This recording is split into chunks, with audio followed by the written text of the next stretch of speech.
Araw ng Sabado. Masama ang timpla ng panahon. Gayon din ang magkapatid na Orlando at Ordonez.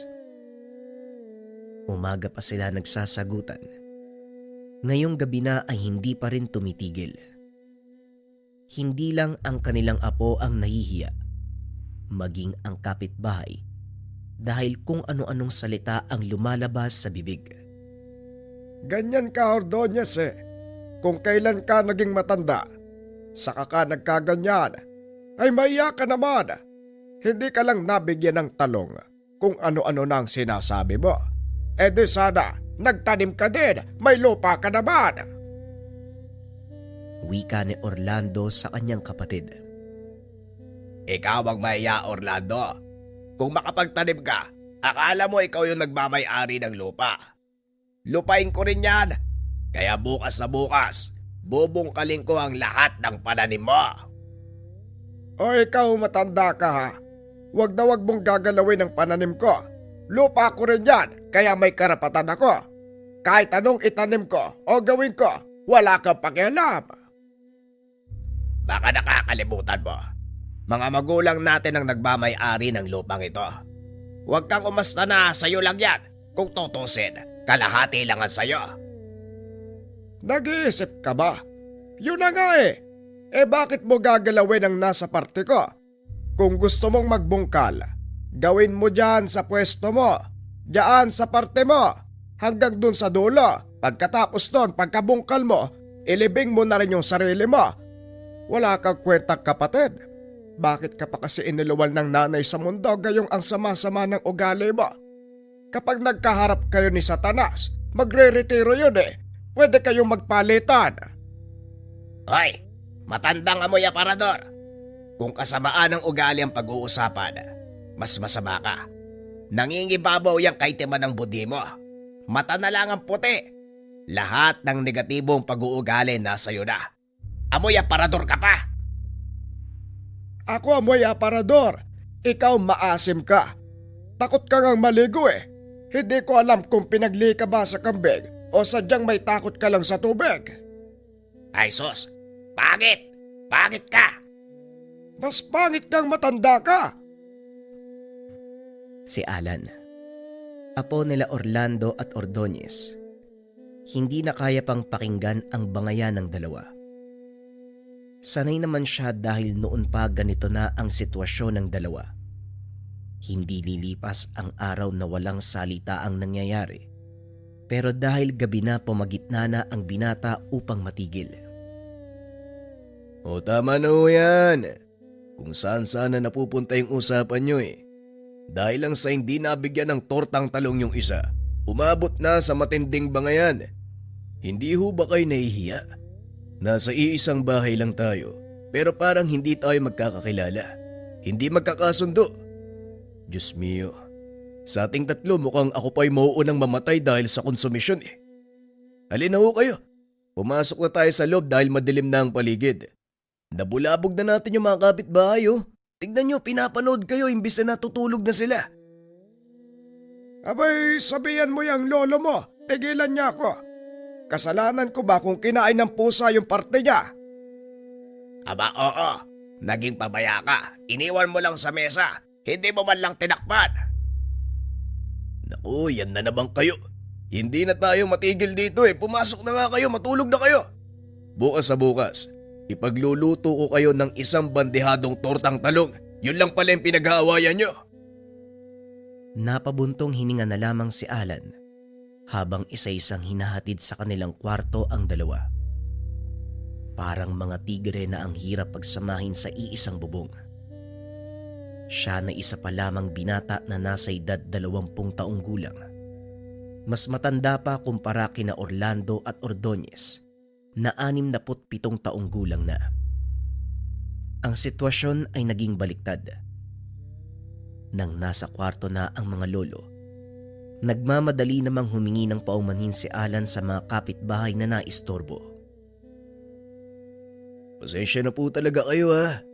Tumatanda na po mga lolo eh. Sana po maintindihan nyo. Pasensya na ho kayo sa istorbo. Ganyan talaga talaga kapag tumatanda na, Alan. May pagkakataon na umaastang mga bata. Nakakalimot kumbaga. Mabuti na nga lang, natitis mo ang dalawa. Wika ni Mang Goryo, kapitbahay nila Alan. Yun na nga ho, Mang Goryo eh. Kailangan magtiis. Lolo ko sila eh. Mabuti kang apo. Alan, naway gabayan ka ng may kapal para magkaroon ka ng lakas sa pagpapatuloy ng pagbabantay at pag-aalaga dyan sa dalawang lolo mo. O siya, pumasok ka na at magpahinga. At ako'y magpapahinga na rin. Kahit nasa higaan, hindi pa rin matigil ang dalawa. Lampara lamang ang nagsisilbing ilaw sa tahanan.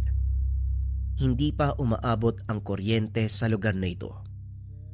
Ang gusto ni Orlando, patayin na ito dahil nasisilaw siya. Samantalang kabaliktaran naman ang kay Ordonez na gustong manatiling nakasindi. Maging sa higaan, nagbabangayan pa rin ang dalawa. Ano bang kinakatakot mo sa dilim, Ordonez? Parang hindi ka pa nasanay. Ilang dekada na tayong sumusuong sa madidilim na lugar para lang manugis ng mga nilalang. Tapos, lamparilya lang takot ka. Ang babaw naman ng dahilan mo. Kasing babaw ng utak mo. Bakit ba kasi gusto mong ipapatay? Kung nasisilaw ka, talikuran mo. Ang arte-arte mo. Akala mo hindi mamamatay eh. O Ordonez, kung kamatayan lang ang pag-uusapan, nakakasiguro kung ikaw ang mauuna.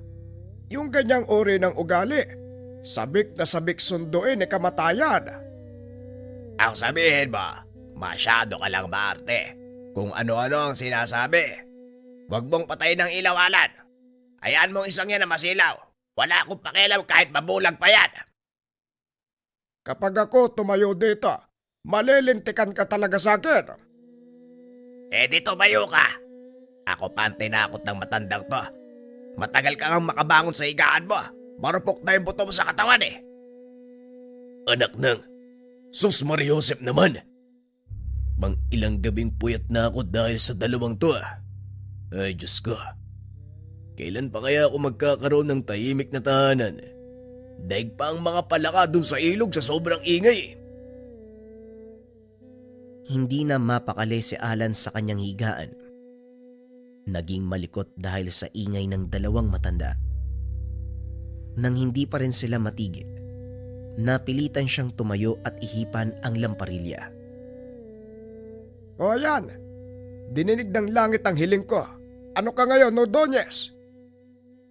Anak ng tipaklong, Diyos ko naman oh. Kahit sa ilaw, si Orlando ang kinakampihan niyo. Pambira! Napabuntong hininga si Alan nang matahimik na ang dalawa.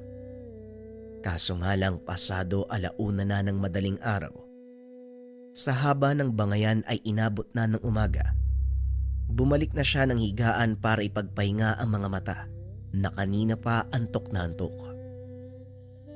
Makalipas ang mahigit 2 oras, eksaktong 3:00 ay naalimpungatan sila sa biglaang pagkaluskos ng bubong.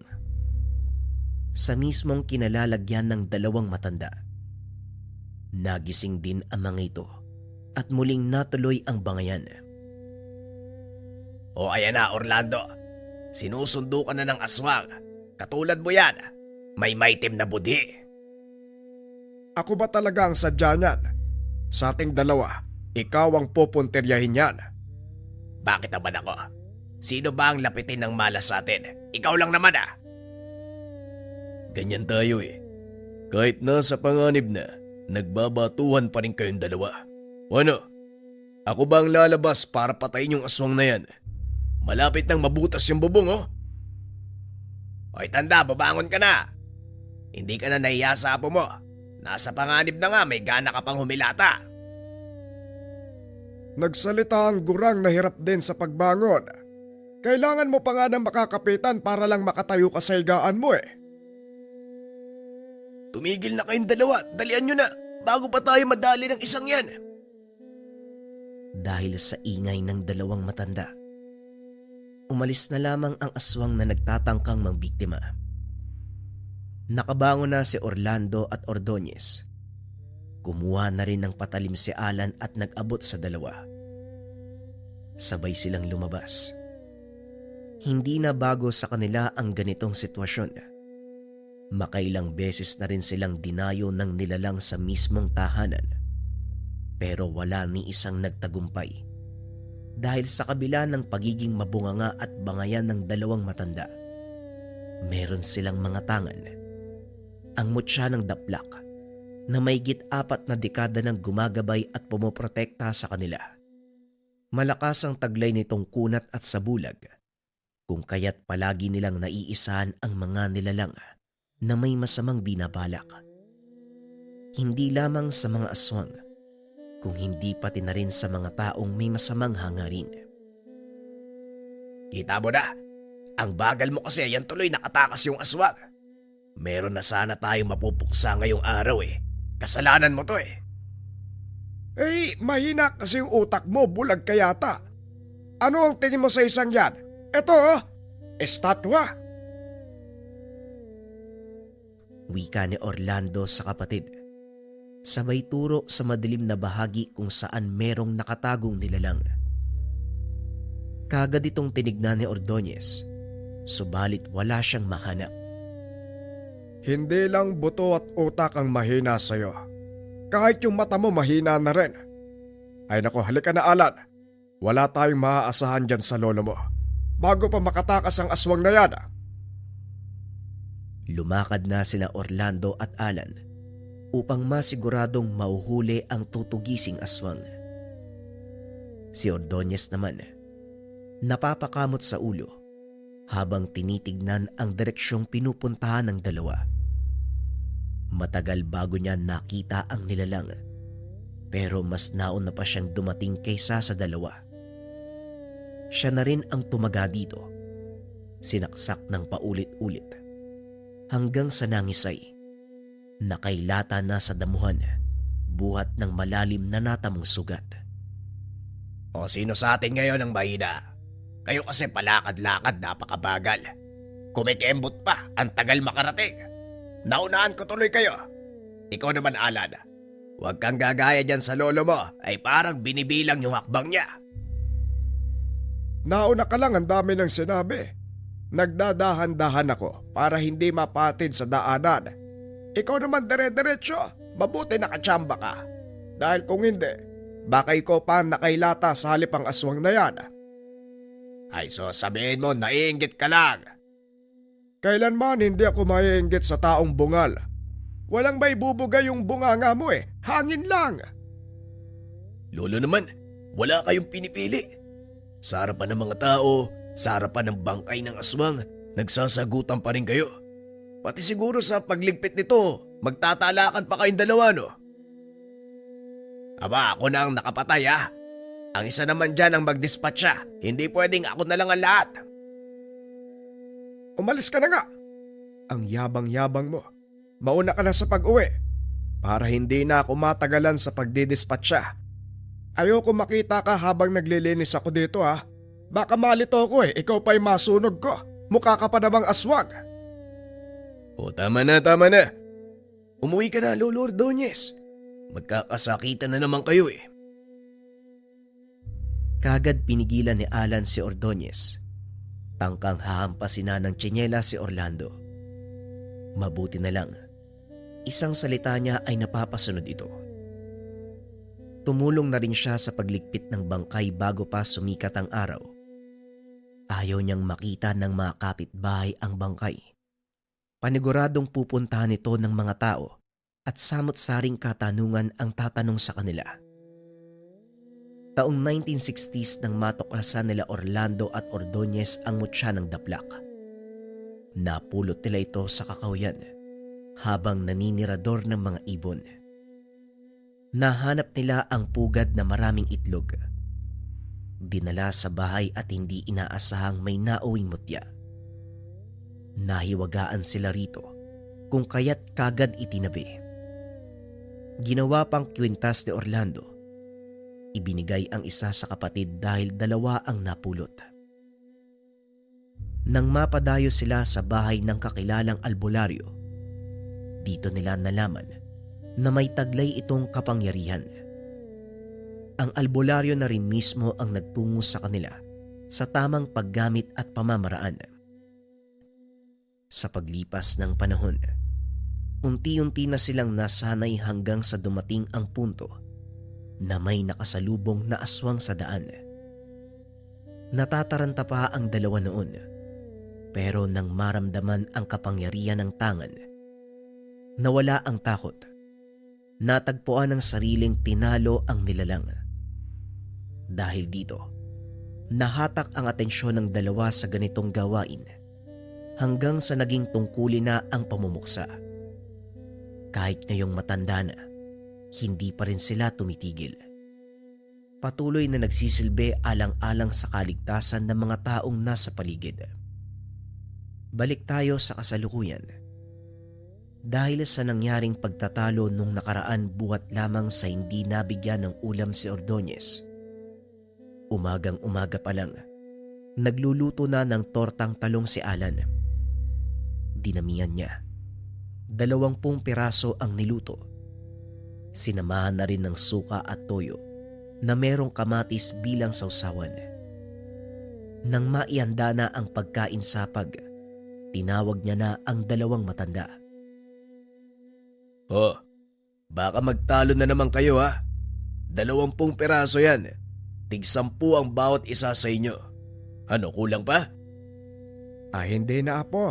Sapat na ito para sa akin. Ang kulang lang yata yung pananim ko eh.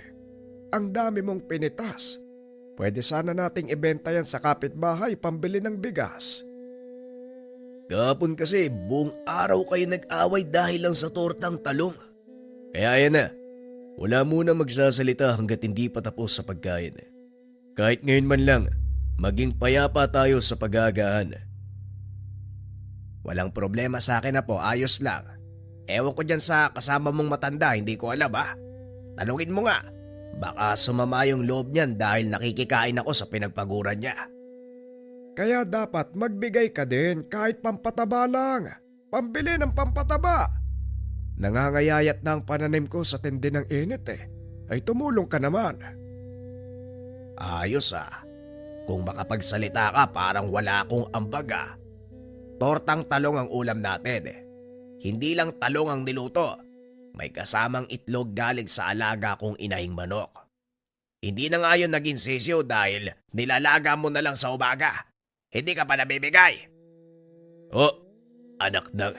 Kakasabi ko lang na wala muna magsasalita hanggat hindi tayo natatapos sa pagkain. Umiingay na naman kagad kayo.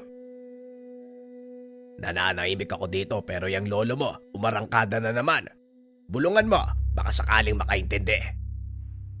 Bahala nga kayo sa buhay nyo. Sa labas na lang ako kakain. Sa susunod na ako babalik kapag hindi na kayo magkaaway. Okay, tamo na. Nagtampo yung apo ko dahil sa'yo. Kahit kailan ang sama na ugali mo. Ako pa ang masama ngayon. Sabi ng apo ko, kanina manahimik na pero dumadaldal ka pa rin, kasalanan mo yan. Rumarason ka pa, putahan mo siya, suyuin mo. Anong suyuin? Yung kasintahan ko nga dati hindi ko sinusuyo eh. Apo ko pa kaya? Napapailing na lamang si Alan. Habang sa loob nito, gusto nang magpakawala ng malakas sa sigaw dahil sa 2 matanda. Pero wala rin siyang pagpipilian kung hindi magtiis, umintindi, dahil sila na lang ang natira niyang pamilya. Mabuti na lang, pareho kayong iniwanan ng mga asawa nyo. Dahil kung hindi, malamang konsumisyon ang dahilan ng kamatayan nila. Yun nga lang, sa akin bumagsakan lahat. Naku naman, lugi tayo, Alan. Magpakatatag ka.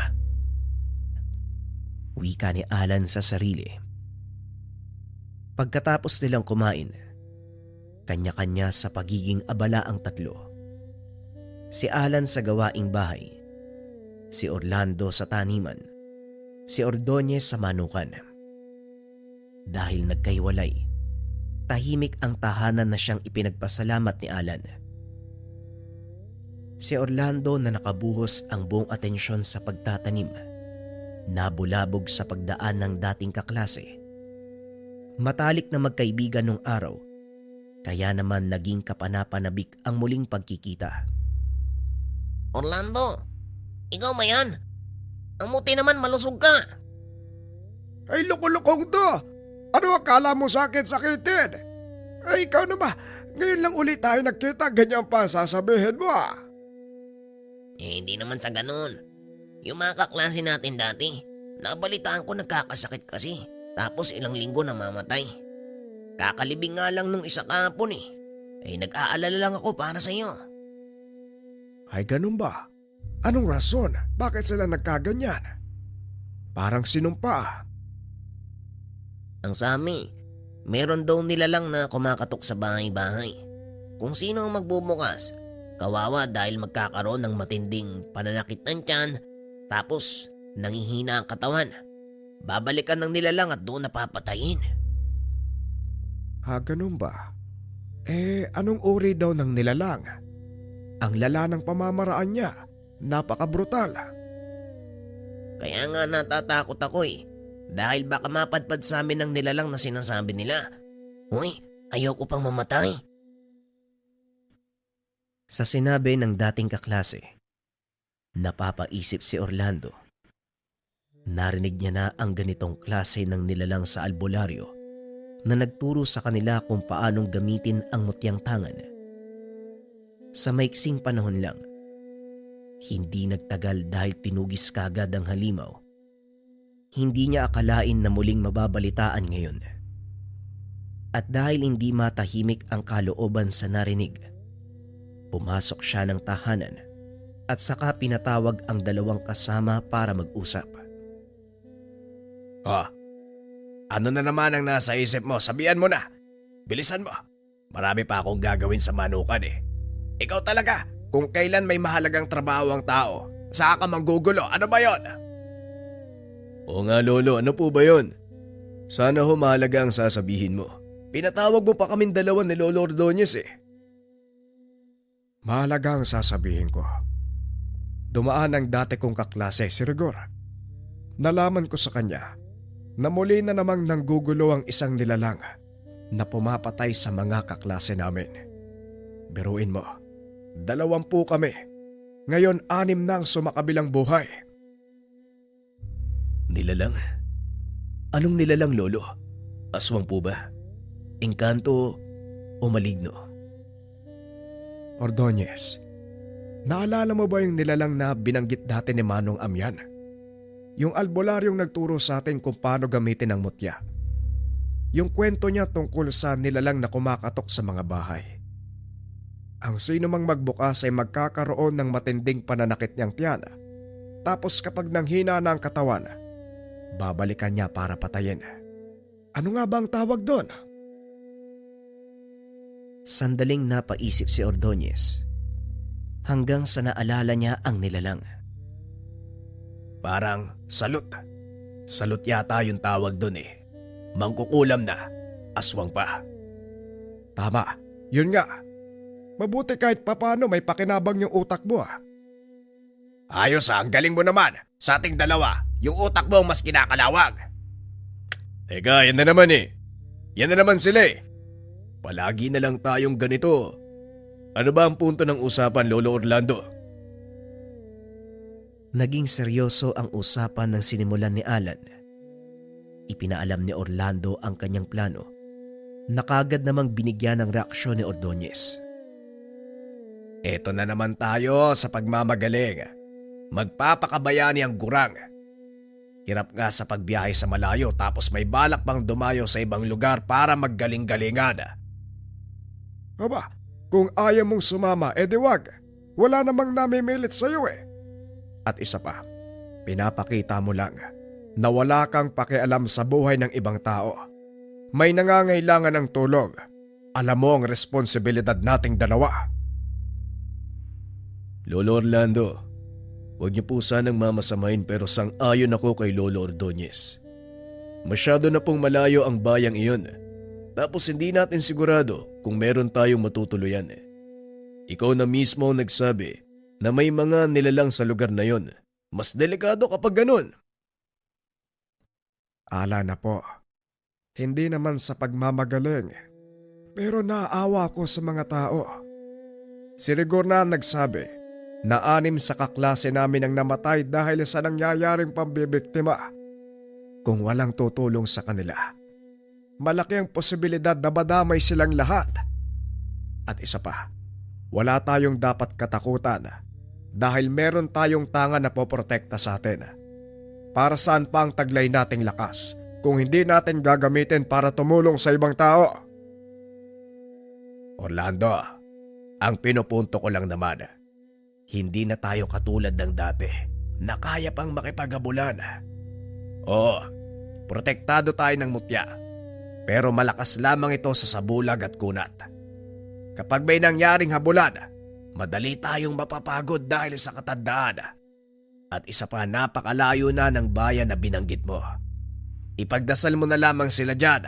Ang Diyos na ang bahala sa kanilang kaligtasan. Pambihirang gurang na to. Biniyayaan ng mutya pero walang kusang tumulong. Diyan na nga kayo. Kung ayaw niyong sumama, ako lang ang pupunta. May naipon naman ako eh. Pwede gamiting pamasahe. Hindi ko kayang baliwalain ang mga nangangailangan. Kinabahan si Alan sa sinabi ni Lolo Orlando. May katandaan na at hindi pwedeng hayaang mag-isa, lalo na't may balak na bumiyahe sa malayong lugar. Huwag mo nang isipin ang lolo mo. Kilala ko ang kapatid na yan. Hindi siya lalakad kapag walang kasama. Diyan lang yan sa kwarto magtatampo. Hayaan mo na. Katulad ng sinabi ni Lolo Ordonez, nagtampo si Orlando at nagkulong sa kwarto. Hindi lumabas. Hindi sumasagot sa tuwing tatawagin. Hanggang sa naghapunan na lamang, walang balak magpakita, pero napilitan ng tuksuhin ng kapatid. Sayang. Ang sarap pa naman ng ulam. Gulay na galing sardin ng isa dyan. Masustansya dahil alagang-alaga ng may-ari. Walang kemikal. Swak na swak sa kalusugan. Ano da? Ano ka ba? Sarding ko na naman kayo kumuha ng pang-ulam. Ay nako, kakaani lang nung nakaraan eh. Anong natira doon? Ugat! Ito namang si Lolo Orlando. Paniwalang paniwala kay Lolo Ordonez. Isda at tinolang manok ang ulam natin ngayon. Nagbigay ng isda si Mang Goryo. Tapos itong manok galing sa manuka natin. May nanghihinang inahin eh, kaya tinuluyan na lang. Ganun ba? Mabuti. Akala ko kinawawa niyo yung hardin ko eh. Pabot nga ako ng plato. Ayos ah. Mukhang masarap ang pagkakaluto ng tinola. Ipagsandok mo nga ako, Apo. Yung pakpak ha, at saka yung paa akin. Kagalit-galit pa, kakain din naman. Pabot nga ako ng baso, Apo. Natapos ang pagkain na walang sagutan. Ipinagpasalamat naman ito ni Alan dahil naging payapa ang hapag. Kanya-kanya na sa pagpwesto sa sala ang dalawang matanda upang magpalipas ng oras. Samantalang naging abala naman sa gawaing kusina si Alan. Matapos maghugas, lumabas siya ng bahay para ibigay sa mga galang aso ang tira-tirang pagkain. Habang pinapanood ang mga ito na pinag-aagawan ang buto ng manok, napansin ni Alan na merong taong nagtatago sa mayabong na halaman sa hindi kalayuan. Malapit ito sa bahay ni Mang Goryo. Isinawalang bahala niya nung una sa pag-aakalang ang manong lang ito. Pero habang tumatagal, paunti-unti itong lumalapit sa lugar. Kinakabahan na siya dahil sa tuwing mapapatingin, palapit ng palapit, hanggang sa hindi niya na napigilang mapasigaw ng bumungad ito.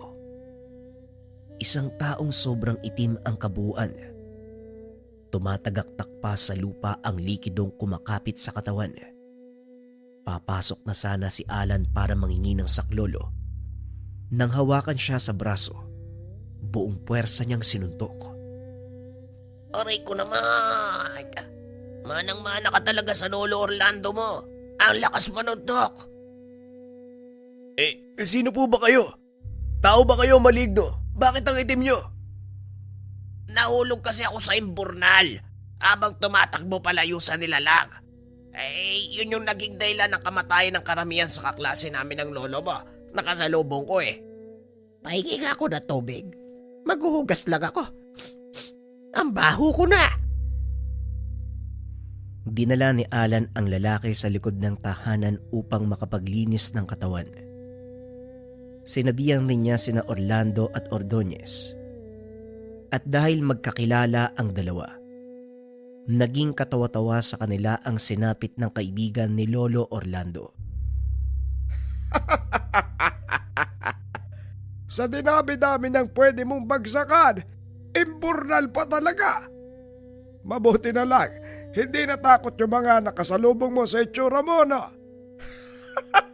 Mas nagmukha kang halimaw. Mas maayos na sa akin nahulog sa putikan kaysa bumagsak sa mga kamay ng nilalang na yun. Nakasalubong ko dun sa una, no? Nakarating na yata dito sa inyo, pare.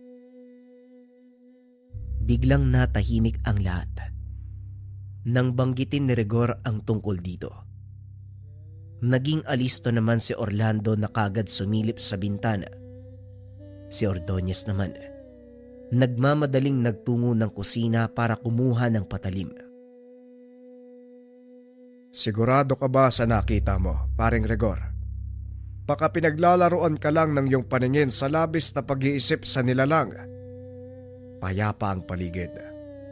Walang natangay ang hangin ng banta ng kung anumang nilalang. Sigurado ako. Isang babae nakasuot ng itim na mahabang bestida. Hindi ako pwedeng magkamali dahil kilalang kilala ko yung amoy ng isang yun eh. Siya yung babaeng aswang na mangkukulam. Saan mo ba nakasalubog? Kung nasa malapitan, maganda na tayo dahil tutugisin natin yan. Doon sa taniman ng mangga. Ano bang tawag sa lugar na yun? Diyan lang sa una, no? Nako, malapit nga sa atin. Sa manggahan pa ni Mang Lito nakita. Maging alisto ang lahat. Baka mamaya, kakatok na yan sa pintuan natin. Kagad silang naganap ng pwesto malapit sa pintuan. Iniintay kung kailan kakatok ang nasabing nilalang. Makalipas ang 2 oras, wala pa ring nangyayari. Kinausap muli nila si Rigor. Sigurado ka ba talaga, Rigor? Sobrang payapa ng paligid. Huwag mo kaming niloloko, ha? Ilang oras na tayo nag-aabang. Wala namang dumadating. Sigurado ko sa nakita ko. Pare, nakarating na dito sa lugar niyo yung babaeng aswang na mangkukulam. Marahil nakarating na dito sa lugar, pero sa ibang bahay ng bibiktima. Matuto ka mag-intay, Orlando. Ang atat mo namang lapitan ng aswang. Syota mo yata yun dati kaya hindi ka makapag-intay para makita mo eh. Abay, loko tong matandang to, ah. Aminado ako, marami akong naging babae. Pero wala ni isang halimaw. Hindi ako katulad mo kung kani-kanino pumapatol. Kahit yung tendera na walang kilay, pinatus mo. Huwag kayo maingay. Kaya siguro hindi tayo nilapitan ng nilalang dahil napakaingay nyo. Matuto kayong manahimik. Lalo na kayong dalawa, Lolo Orlando at Lolo Ordonez. Sa ginawang pagsita ni Alan, kanya-kanya sa pagtalikod ang 2 matanda. Naging tahimik na rin sila sa mga sumunod na oras. Nakatulog na rin sa mahabang paghihintay sa nilalang. Habang tulog ang lahat, dito na kumatok sa tahanan ang salut. Ang nilalang na isang mangkukulam na aswang. Pasado 11:00 ng gabi nang kumatok ito sa tahanan. At kung sino man ang magbubukas, makakaramdam ng matinding pananakit ng tiyan. Magdurusa ng ilang araw at kapag nanghina na babalikan ng aswang upang biktimahin. Lumapit ito sa bahay ni Mang Goryo. Walang pagdadalawang isip na kumatok. Makalipas ang ilang sandali, binuksan ng nagtatakang manong. Nagkatitigan sila ng ilang segundo. Pagkatapos umalis ang ale na walang salitang sinabi. Pabalibag pang sinara ng manong ang pintuan dahil sa inis. Antok na antok siya pero nabulabog. Isang bahay lamang ang kinatok ng nilalang. Pero bago pa man ito makalayo, naramdaman ni Orlando at Ordonez ang kanyang presensya. Kagad rumesponde ang dalawa sa senyales ng tangan na mutya. Nagawang mahuli ang matandang babae. Siya nga yun, Orlando. Patayin nyo na yan, dalian nyo. O ikaw babae, ang lakas ng lobong dumayo sa lugar namin ah. Kaninong bahay ang kinatok mo? Hindi sumagot ang babae. Nagkaroon siya ng pagkakataon at nagmamadaling tumakas. Kagad namang sinundan ni Alan na siyang mabilis na tumakbo. Nagpang-abot sila sa kakahuyan, pero bigla itong nawala sa kanyang paningin. Magsikalat tayong lahat. Nandito lang yan sa tabi-tabi. Hindi pa yan nakakalayo. Naging maingat silang apat sa paghahanap sa matandang babae. Alam nilang hindi pa nakakalis dahil umaalingasaw pa ang amoy nito. Nang makitang nagtatago sa naglalakihang puno ng kawayan, nasaan yung aswang na? Pinagtulungan nila hanggang sa umantong sa punto. Dumanak ang dugo nito sa lupa. Bumagsak na rin kagad matapos magsitago sa katawan ang mga patalim. Umabot sa tiyan, sa dibdib hanggang sa leeg. Nangisa ito ng husto pero hindi na nagtagal. Kagad siyang binawian ng buhay. Ang daladalang maliit na sako nito, naglalaman ng maliit na manika. Meron ding karayom. Ito ang ginagamit niya sa pangkukulam sa matitipuang biktima. Sa dami ba naman natin eh? Walang laban yan. Mabuti na lang tong apo nyo mabilis yung kilos. Napigilan yung pagtangas. Aba, syempre, apo ko yan eh. Manang-mana sa akin. Mabilis din ako nung kabataan ko eh. Ngayon lang medyo alanganin na dahil sa pananakit ng tuhod. Puro ba naman kasi manok o hindi kaya munggong ulam namin eh. Ang sabihin mo, mahina na talaga ang buto sa katawan mo. Sa susunod na taon, sigurado hindi ka na makakalakad. Grabe naman to si Lolo oh. Parang sinusumpa pa yung kapatid niyo oh. Ay ganyan yan. Akala mo hindi kami magkapatid. Ang sama ng ugali. Ang sama ng bibig. Bakit? Oh, baka mauwi na naman yan sa mabang sagutan ha. Tumigil na kayo. Hindi na nagsalita ang dalawang matanda. Ibinuhos na lamang ang atensyon sa pagliligpit ng bangkay ng aswang. Nagawa naman ang paraan. Pagkatapos ay umuwi na sila para makapagpahinga. Pagsapit ng kinabukasan, bago pa makapagpaalam si Rigor, narinig nila ang malakas na pagdaing ni Manggorio. Sa kuryosidad, nakiusyoso sila. Napag-alamang namimilipit ito sa pananakit ng tiyan. Ang asawa naman nito na si Aling Marie, hindi na malaman kung ano ang gagawin. Pinapainom niya ng gamot, pero mas lalo lang daw nadadagdagan ang karamdaman. Nag-aalala sina Orlando nang maisip ang nilalang na nakalaban kagabi. Dito na nila napagtanto ang sitwasyon. Sus Mariosep, dito pala sa bahay niyo kumatok ang bruhang yon. Goryo, may kumatok ba dito kagabi? Ikaw ba ang nagbukas? Meron kumatok. Isang matandang babae, pero hindi ko namukhaan. Pinugbuksan ko eh. Tinitigan lang ako bago umalis. Kamuntikan ko pang angabulin ng itak sa inis. Ang sakit talaga ng tiyan ko. Eh bakit hindi mo ginawa? Hinabol mo sana tas pinagtataga mo. Uy, Lolo Ordonez, kung ano-ano yung sinasabi mo dyan. Abay totoo naman eh. Mga ganyang galawan ang pwedeng habulin ng patalim para magtanda. Pero hindi bali na. Sumaimpyerno na ang kaluluwa nun. Sumaimpyerno? Hindi po ba dapat sumalangit? Sumaimpyerno! Kasi ang mga katulad niyang halimaw, sa balwarte ni Satanas dapat mapunta. Oo, tapos si Ordonez ang hari-harian doon.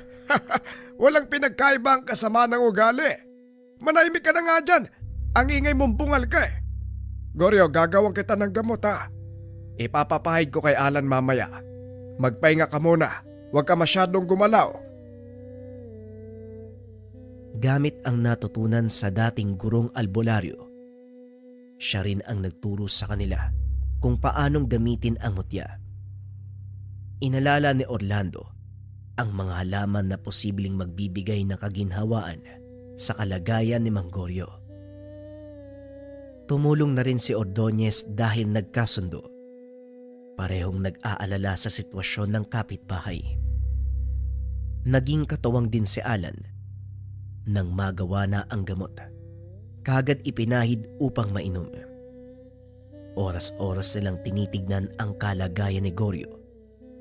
Nang makitang namimilipit pa rin ito sa sakit, ginawa ng ibang paraan ni Ordonez. Ito kaya ang dalin mo roon, Alan. Baka sakaling gumaan ang pakiramdam ni Goryo. Kawawa naman yon. Naging mabuti siya sa atin eh. Ito yung baso na pinagbabaran nyo ng mutya. Ipapainom ko kay Mang Goryo. Hindi naman yan marumi apo. May bisa din yan dahil sinamahan ng orasyon ng lolo mo. Ibigay mo kay Goryo para matapos na ang paghihirap niya. Tumalima si Alan. Nagmamadaling pumunta sa kabilang bahay upang maibigay ang isang basong tubig na may bisa ng mutya. May tiwala si Mang Goryo sa pamilya nila, kaya walang pagdadalawang isip. Isang lagok ang laman ng baso. Makalipas lamang ang ilang sandali, unti-unti nang gumaan ang pakiramdam nito. Masaya itong ibinalita ni Alan sa kanyang mga lolo. Kapag ang mutya ang kikilos, walang karamdaman ng magtatagal. Mga nilalang nga kayang puksain sa loob lamang ng ilang sandali. Yan pa kaya? Kung hindi ko yun naisip, malamang namimilipit pa rin sa sakit si Goryo. Ang galing ko talaga. Hindi katulad ng isa dyan. Ayoko na lang magsalita. Ayos ah. Yun lang ang ginawa mo, nagmamalaki ka na. Pagit! Yan na naman sila, nagsisimula na naman yung bangayan oh. Kunti na lang talaga, lalagyan ko kayo ng tari para magsabong kayong dalawa eh. Tuluyang naputol ang kanilang usapan. Lumabas si Rigor mula sa kusina para tawagin sila upang makapananghalian. Naging abala rin sa kwentuhan hanggang sa sumapit na ang hapon. Nagpaalam na si Rigor na uuwi na ng tahanan. Mabuti na lang hindi na natin kailangan dumayo sa ibang lugar no? Para tugisin yung nilalang na bumibiktima sa mga kaklase nyo, Lolo. Ayun na nga eh. Pero may nabiktima pa daw yung halimaw eh. 2 daw sa kabilang barangay. Buti dito sa atin naagapan kagad si Goryo. Kung hindi, nadali rin sana ang isang yon. Noong kabataan natin, Orlando, samot-saring aswang ang nakalaban natin. Pero kakaiba ang salot na nakaengkwentro natin sa nagdaang gabi. Mangkukulam na aswang pa. Talagang walang kawala ang magiging biktima. Malas lang dahil dito sa atin napadpad eh. Kamatayan tuloy ang natanggap niya. Subukan lang ng ibang lahi ng aswang na dumayo sa lugar natin.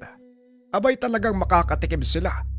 Sisiguraduhin ko na hindi na mabubuhay pa kapag ako nakaharap. Ayos ah, hambog na naman. Sa ating dalawa nga ako pang mas mautak eh.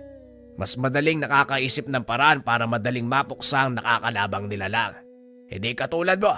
Akala mo naman nakikipaglaro ng patintero at tabulan. Ay sos, hindi mo lang matanggap ang pamamaraan ko. Ilang beses na rin kaya akong nakapagpatumba ng aswang. May pagkakataon pa nga sabay-sabay. Ako lang mag-isang humarap na mga panahon yon. Wala ka kasi nun eh. Matagal na yun, oy. 10 taon na yata ang nakakalipas o higit pa. Magmamayabang na nga lang, matagal pang nangyari. Wala ba bago? Ay naku naman, bahala na nga kayo dyan. Alis muna ako. Magigib ako ng tubig. Napailing na lamang si Alan sa nangyayari sa kanilang tahanan. Nagsagutan na naman ang dalawang matanda. Siguradong gabi matatapos ang pagmamayabang ng dalawa. Dumating na si Alan sa balon. May ilang metro ang layo nito sa kanilang tahanan. Naabutan niya ang pinsan ng kanyang mga lolo roon, si Mang Pasiano. Uy Alan, pakisabi nga sa mga lolo mo ikakasalang pamangkin namin si Lolita bukas. Pinsan mo. Kanina ko lang nalaman nung pumunta ako ng bayan eh. Kaya ngayon lang ako nakapagsabi. Pumunta kayo ha, mag-aantay si Lolita. Alam mo naman yun, batang matampuhin. Ikakasal na pala si Lolita. Kaedad ko lang yun ah. Oo nga eh, pero mas nauna siyang nakahanap ng mapapangasawa.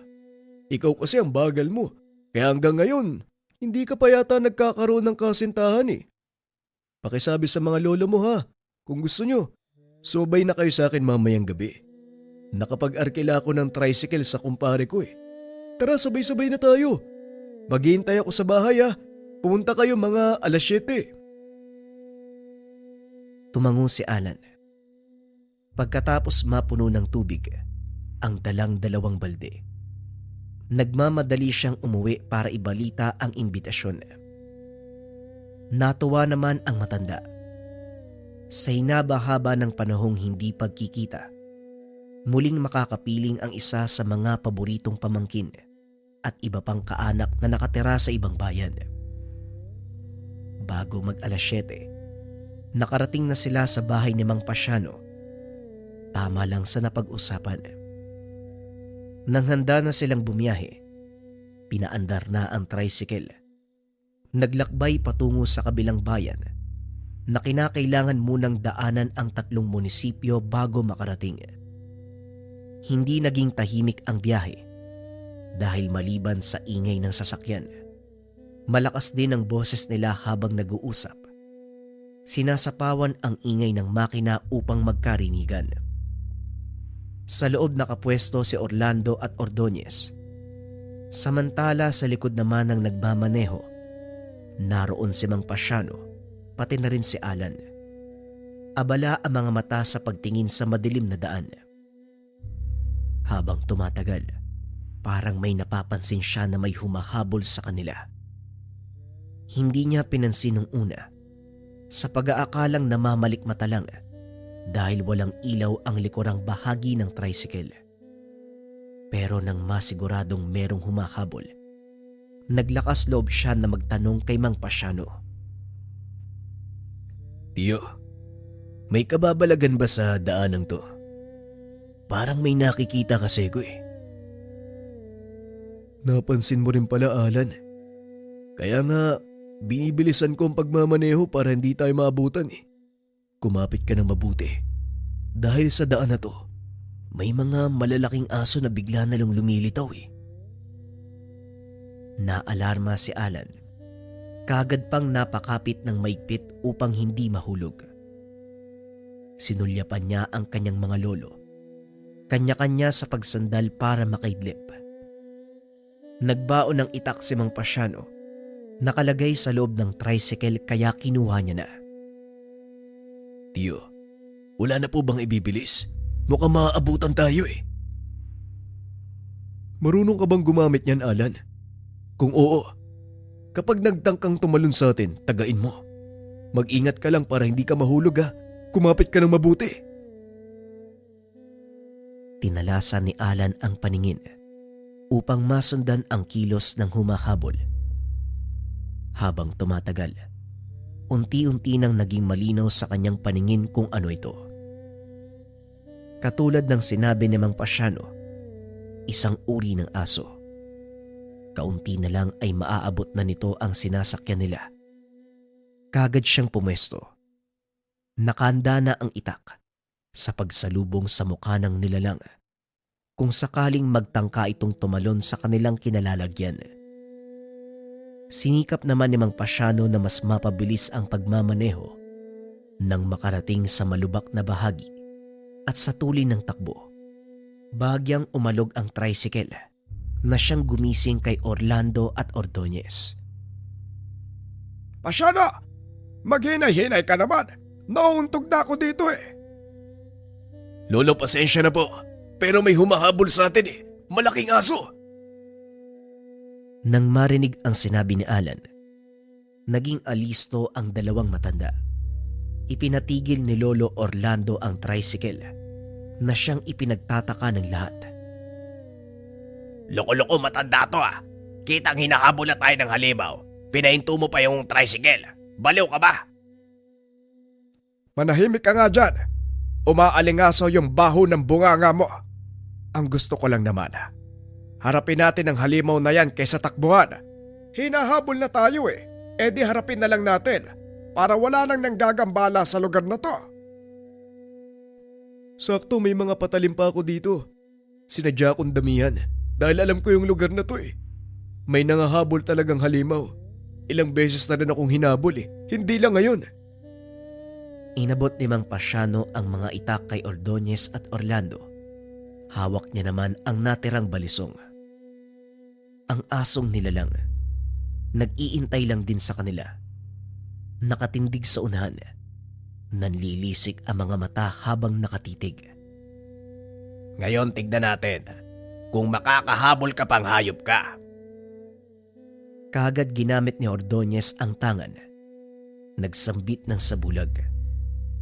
Sa isang iglap ay hindi na siya natanaw ng nilalang. Sinundan naman ito ni Orlando.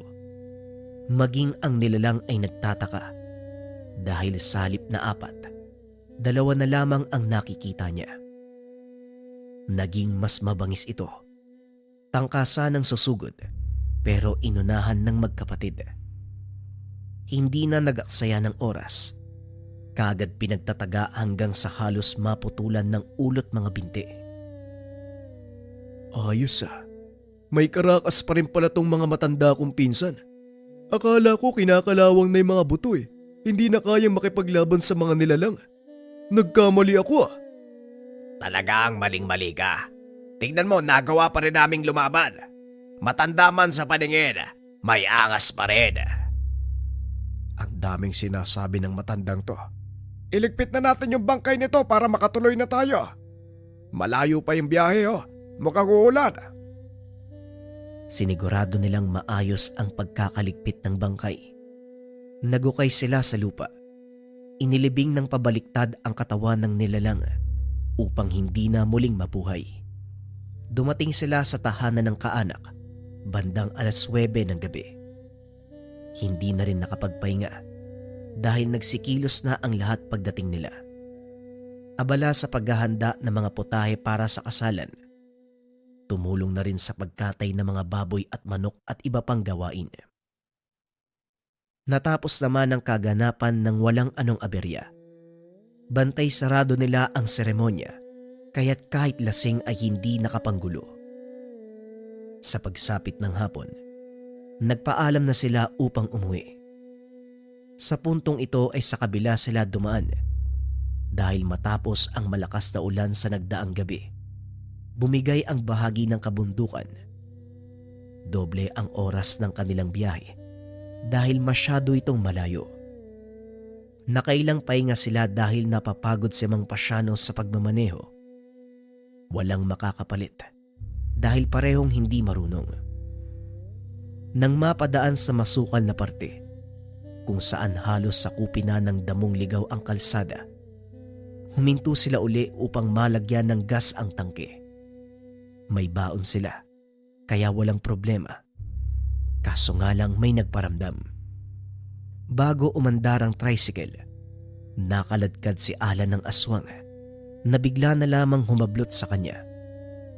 Naging alerto sila Orlando at Ordonez na kaagad namang sinundan ng bakas. Sumunod na rin si Mang Pasiano, dala ang patalim at bitbit ang galon ng gas. Nagkabulan sa loob ng kakawyan Pero dahil naging palaban si Alan, hindi nagtagumpay ang nilalang. Sa kabila ng natamo nitong sugat, lumalaban pa rin hanggang sa nabitawan ng nilalang. Naabutan ni Orlando ang kaganapan. Wala nang kawala ang nilalang matapos pagtatagain. Si Mang Pasiano na labis ang taranta. Hindi sinasadyang maisaboy ang natitirang laman ng galon. Kaagad napasigaw si Alan nang matamaan ng gas ang kanyang sugat. Sus Mariose Pasiano, baka nakalimutan mong hindi betadine o alcohol ang hawak mo, gas yan. Kawawa naman ang apo ko. Pasyano naman, huwag mong paliparin ang isip mo. Ay, kawawa naman si Alan, no? Pasensya na kayo. Hindi naman ako sanay sa ganito eh. Hindi ko sinasadya. Nahatak ang atensyon ng dalawang matanda sa dumadaing na apo. Si Mang Pasiano na ang humarap sa aswang upang makabawi sa pagkakamali. Nang makitang naliligo na ito ng gas, inilabas niya ang posporo. Sinindihan ng palito, sabay hagis sa nilalang. Kaagad itong nagliyab. Nagwawala sa kalagitnaan ng kakawyan. Sinundan na ito ni Orlando. Nang malapitan ay pinagtataga. Dito na natapos ang buhay ng nilalang. Buti nga sa'yo. Pati apo ko gusto mong biktimahin. Ikaw naman, Pasiano. Galon ng gas ang hawak mo. Ibubuhos pa talaga. Ayos lang sana kung sa aswang eh. Pati si Alan nadamay. Pasensya na talaga. Orlando Ordonez, natataranta ako eh. Sumisigaw kasi si Alan kaya akala ko kung ano na eh. Hindi ko naman nakalain na masasaboy ko yung gas eh. Pero ayos na, patay na yung aswang. May pakinabang naman yung pagsaboy ko ah. Pero sa susunod mag-iingat ka. Paano kung nasunog din si Alan? Talagang ikaw ang kakatayin ko. Sa kanandal-dalan, pasanin mo ang apo ko, Pasiano. Maraming sugat sa katawan yan kaya buhatin mo na lang. Kinakailangan nating magamot yan. Kung makapagsabing apo ko, parang sa'yo lang si Alan, apo ko rin yan. Ang dami pang sinasabi, bitin mo na yung galon. Halika na! Pagkarating sa tahanan, kaagad nilang inasikaso si Alan. Tumulong na rin si Mang Pasiano upang mapabilis ang gawain. Wala nang naging problema dahil pareho naman silang maalam sa kung paanong gamutin ang ganitong klase ng sugat. Sa tulong na rin ng tangan, napabuti ang kalagayan ng apo. Makalipas ang ilang sandali, guminhawa na ang pakiramdam nito. Kumusta ang sugat mo, apo? Humapde pa rin ba? Hindi na po, Lolo. Kahit pisilin ko nga, hindi na masakit eh. Hayaan mo, Apo. Mamaya mawawala na ng tuluyan ng sakit niyan. Pagpasensya mo na yung isa dyan. Inakala siguro, tangke ka ng tricycle, binuhusan ka ng gas eh. Pasensya ka na talaga, Alan ha. Alam mo naman kung ano yung nagagawa ng pagkataranta eh. Hayaan mo, babawi ako. Hanggat hindi ka gumagaling, ako na muna ang kikilos sa bahay niyo. Wala rin naman akong pamilyang uuwian eh. Hindi nakapag-asawa. Mag-isa lang ako sa buhay eh. Dito na lang muna ako. Ang sabihin mo, wala kang bigas sa inyo. Alam ko na ang galawan mo, Pasiano. Ganun na din yun. Kahit mga ilang araw lang naman eh. Itong si Ordonez parang hindi ka pamilya. Sa susunod na linggo, makakasahod naman ako eh. Sa pag-aararo sa buko ni Madam Tilda. Dito muna ako. Sige, sige. Pero ang usapan ikaw ang kikilos sa gawaing bahay ha. Huwag na muna nating pagalawin si Alan. Baka mabinat. Hindi pa magaling ang sugat yan. Walang problema, Orlando. Kaya paborito kita kumpara sa isang matanda dyan eh. Huwag na lang natin sabihin baka magalboroto na naman. Ano? May sinasabi ka, Pasiano? Di porket mas bata ka ha, gaganyanin mo ako. Rumespeto ka, malilintikan ka sa akin. Biro lang, ito naman. Maghahanda na ako sa kusina para makakain na tayo. Lumipas ang mga araw. Inalagaan nila si Alan. Ito na lang ang nag-iisang apo. Simula pa lang ay siya na ang nag-alaga sa kanila. Ngayon ay bumabawi ang dalawa para mapabuti at manumbalik ang lakas nito. Sa kabila niyan, patuloy pa rin nilang tinugunan ang tawag ng kanilang tungkulin bilang mga antingero. May pagkakataon na kinakailangan lumabas para tugisin ang mga elementong nagpaparamdam at nagbabanta sa buhay ng mga tao. Madali ding napupuksa ng mga ito ang aswang. Sa kabila ng kanilang edad at mga karamdamang iniinda buhat ng katandaan, hindi nila kailanman naisip na tumigil sa kanilang tungkulin. Hanggat kaya pang makipaglaban sa mga nilalang, hindi sila magdadalawang isip upang tumulong sa mga nangangailangan.